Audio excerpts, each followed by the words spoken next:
श्री स्वामी समर्थ. नमस्कार मंडळी. आज आपण मार्गशीर्ष महिन्यातल्या महालक्ष्मी व्रताचे गुरुवारचे व्रत उद्यापन कसे करणार आहोत ते सांगणार आहे. उद्यापन कधी करावे? शेवटच्या गुरुवारी अमावस्या आहे का तिसऱ्या गुरुवारी आहे? गुरुवारी उद्यापन करायचे आहे.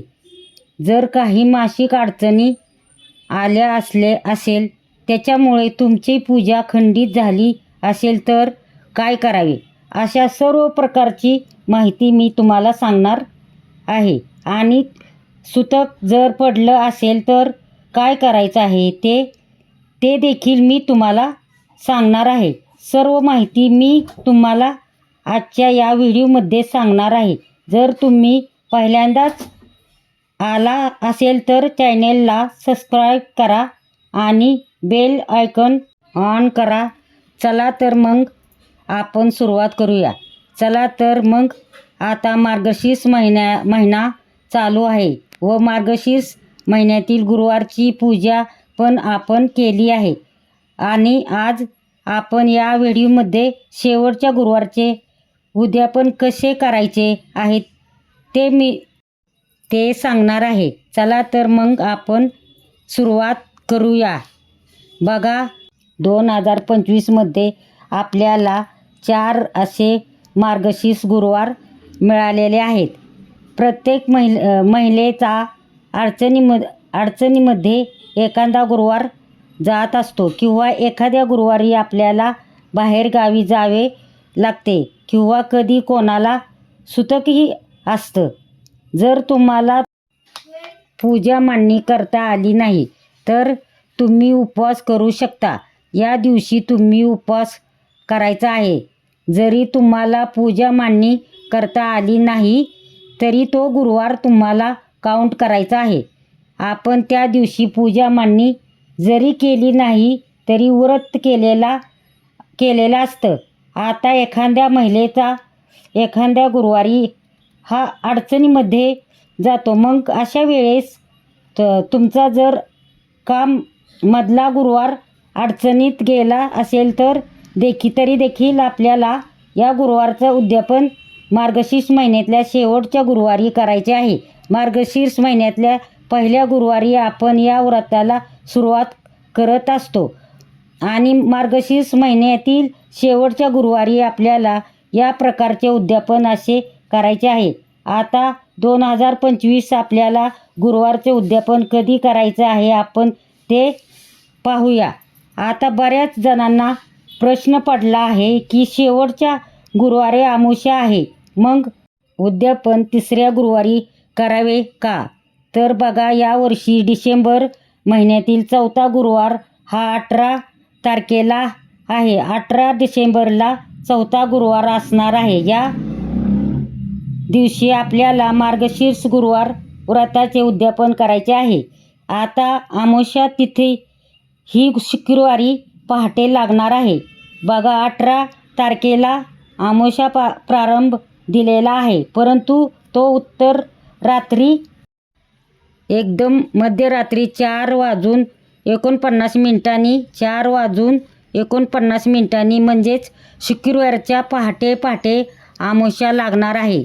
आणि त्यामुळे ही अमावस्या शुक्रवारी 19 तारखेला धरली जाणार आहे आणि 20 तारखेला ही अमावस्या सकाळी 7:12 समाप्त होणार आहे. अशा वेळेस आपण बिनधास्त या मार्गशीर्ष महिन्यातील 4था गुरुवारी उद्यापन करू शकतो.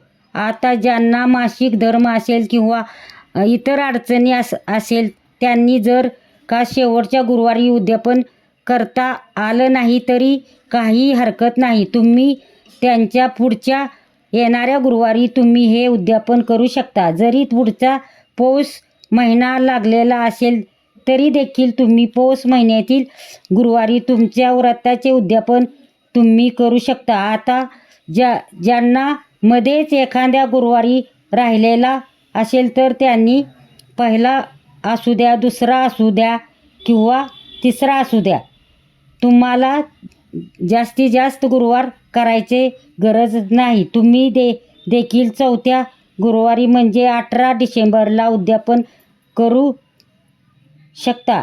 परंतु 18 डिसेंबरला म्हणजे शेवटच्या गुरुवारी जरी कोणाला अडचण आली, मासिक धर्म असेल, तरच त्यांनी त्या येणाऱ्या पुढच्या गुरुवारी त्या व त्यांच्या उद्यापन करायचे आहे. आता काहींना असं होतं की मासिक अडचणी नाही, सुतक नाही, विटाळ नाही, परंतु शेवटच्या गुरुवारी तुम्हाला बाहेर जायचे आहे, इमर्जन्सी आहे किंवा काहीतरी अडचणी आहे. अशा वेळेस तुम्ही त्या गुरुवारी उपवास करावा. तो गुरुवार कोणाच्या इथे जाऊन सोडू नका. तुमच्या घरी येऊन उपवास तुम्हाला सोडायचा आहे. जर पूजा मांडणी करता आली नाही, उद्यापन पण करता आले नाही, तरी तुम्ही उपवास आणि त्यांच्या पुढच्या गुरुवारी पुन्हा उपवास पकडा. पूजा मांडणी, कहाणी वाचा, नैवेद्य दाखवून तुम्हाला उद्यापन करायचे आहे. उद्यापन कसं करायचं तर उद्यापन अगदी साध्या सोप्या पद्धतीनं करायचं असतं. आपल्याला शेवटच्या गुरुवारी नेहमीप्रमाणे उपवास करायचा आहे, पूजा मांडणी करायची आहे, व्रत कहाणी वाचायची आहे. आपल्याला या दिवशी सात्विक भोजन तयार करायचे आहे. एखाद्या गोडाचा पदार्थ तुम्ही नैवेद्य म्हणून प्रसादामध्ये, जेवणामध्ये बनवू शकता. या दिवशी आपल्याला घरामध्ये 5 किंवा 7 सुवासिनी महिला किंवा कुमारिका घरी बोलवून त्यांना हळदी कुंकू देऊन या व्रताची एक पुस्तिका, एखाद्या फूल, एखादी भेटवस्तू देऊन तुम्हाला त्यांना या वस्तू देऊन तुम्हाला देवीला जो स्वयंपाक केला आहे या नैवेद्य दाखवून आरती करून देऊन तुम्हाला देवीला स्वयंपाक केला आहे याचा नैवेद्य दाखवून आरती करून तुम्हाला उपवास सोडून तुमचं उद्यापन करायचं आहे. काही ठिकाणी नैवेद्य म्हणून पुरणपोळीचा सुद्धा नैवेद्य असतो.